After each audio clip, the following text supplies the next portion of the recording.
We trust our devices to always be listening, syncing, and online. But when that invisible tether snaps, the hardware we rely on goes completely dark. At Meta Connect 2025, that vulnerability was broadcast live. A chef stood on stage trying to demonstrate live AI, using Meta's new smart glasses to cook a meal.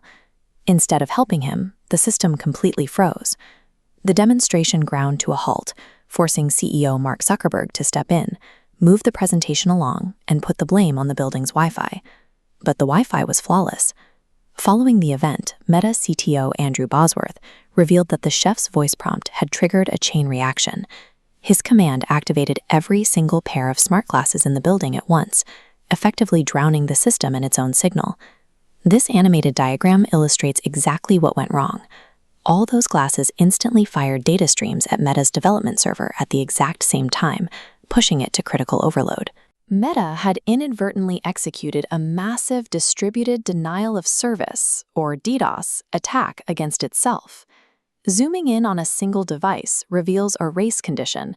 This occurs when two processes compete simultaneously using shared data.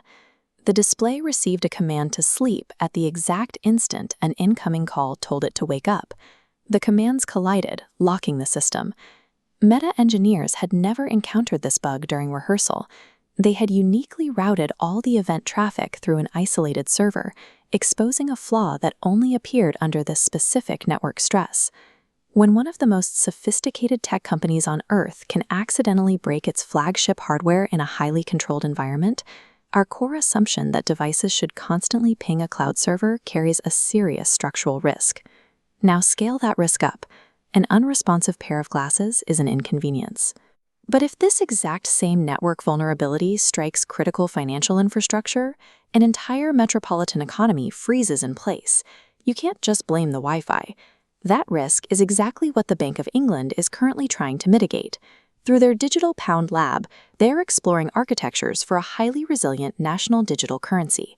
The lab has a strict mandate: figure out how citizens can continue to buy food and essential goods during a total internet outage, all without creating any unmanaged credit risk.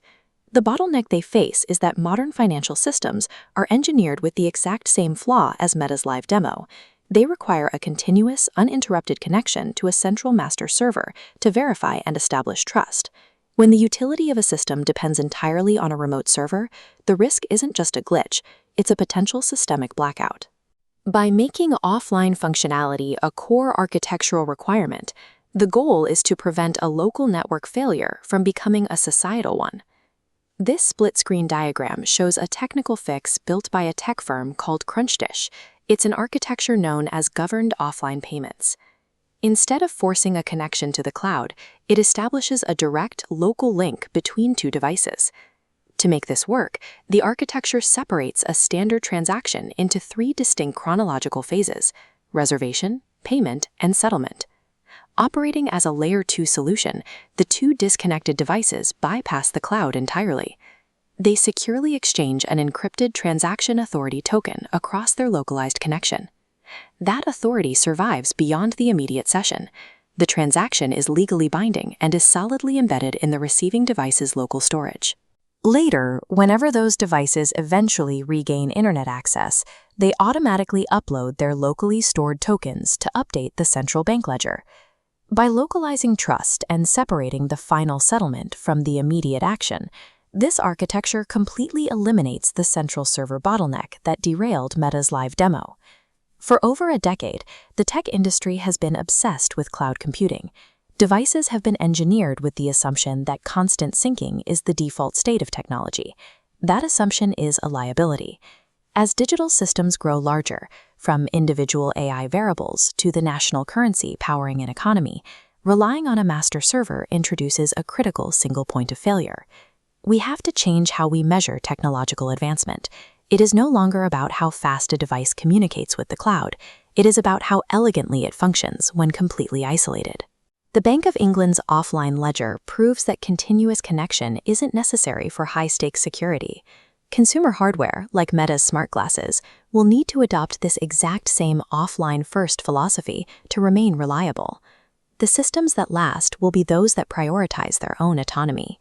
In a world defined by its connections, the ability to stand alone is the most practical form of progress.